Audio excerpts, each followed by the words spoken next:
CO দপ্তরে ঢুকতে গেলে এভাবে বিক্ষোভের মুখে পড়তে হলো শুভেন্দু অধিকারীকে। আর এবারে দেখাবো বাঁকুড়ার ইনপুরের ছবি, যেখানে দিলীপ ঘোষের কর্মসূচি ছিল, আর সেই কর্মসূচি চলাকালীনই উঠল জয় বাংলা স্লোগান।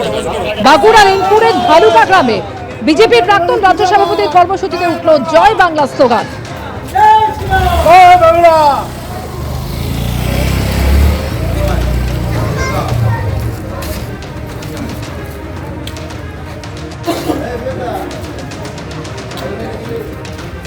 আজকে আমাদের এই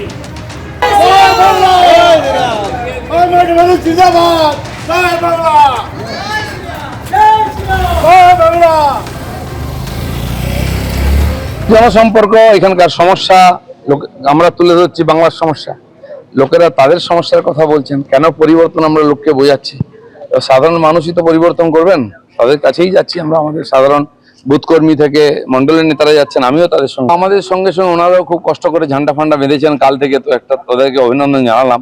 এটা খুব ভালো কথা, তারা খুব কনসাস, সম্পর্কে বিরোধিতা না করে স্বাগত করেছেন ঝান্ডা বেঁধে। ঠিক আছে, আমাকে দেখে একটু উৎসাহিত হয়েছে, ওরাও স্লোগান দিয়ে, যারা জয় শ্রীরাম বলছে ওরা জয় বাংলা বলছে, ভালো কথা। এভাবে হোক, ঝগড়া না করে রাজনীতি হোক না, লোকে ঠিক করো, কি করবে। হারানো চাকরি ফিরে পেয়েও কান্না ক্ষোভ চাকরি প্রার্থীদের। ভোটের মুখে আজ থেকে শুরু হলো এসএসসির সুপারিশপত্র প্রদান। একাদশ দ্বাদশের একাংশকে দেয়া হলো নিয়োগের সুপারিশপত্র। দুর্নীতির কারণে 26,000 চাকরি বাতিল হয়েছে। ফের যোগ্যতার পরীক্ষায় উত্তীর্ণদের মিলল সুপারিশপত্র। দুর্নীতি করলো অন্যরা, খেসারত কেন তাদের দিতে হবে? সুপারিশপত্র হাতে নিয়ে প্রশ্ন তুললেন চাকরি প্রার্থীরা। দুর্নীতির জেরে 26,000 চাকরি বাতিল হয়েছে। সুপ্রিম কোর্টের নির্দেশে ফের পরীক্ষায় বসতে হয়েছে 7 বছর 8 বছর ধরে চাকরি করা শিক্ষক শিক্ষিকাদের।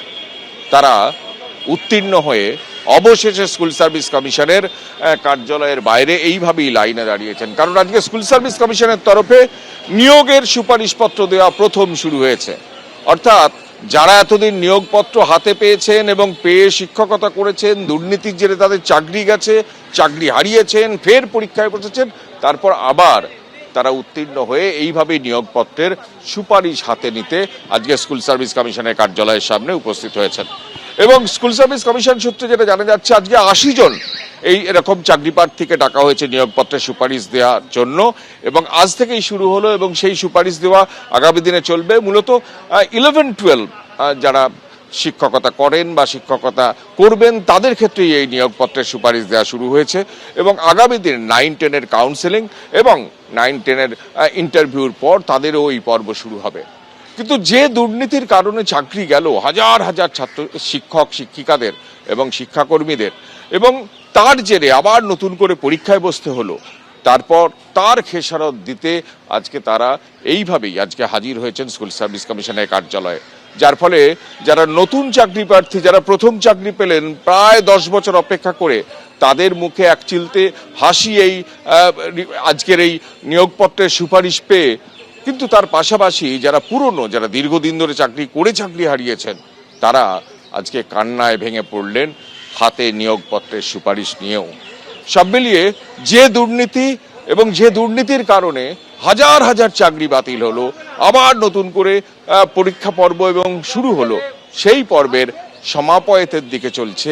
ভোটের আগে নিয়োগপত্রের সুপারিশ দেওয়া শুরু করলো স্কুল সার্ভিস কমিশন। ক্যামেরায় দিব্যেন্দু সিংহর সঙ্গে কৃষ্ণেন্দু অধিকারী, এবিপি আনন্দ, কলকাতা।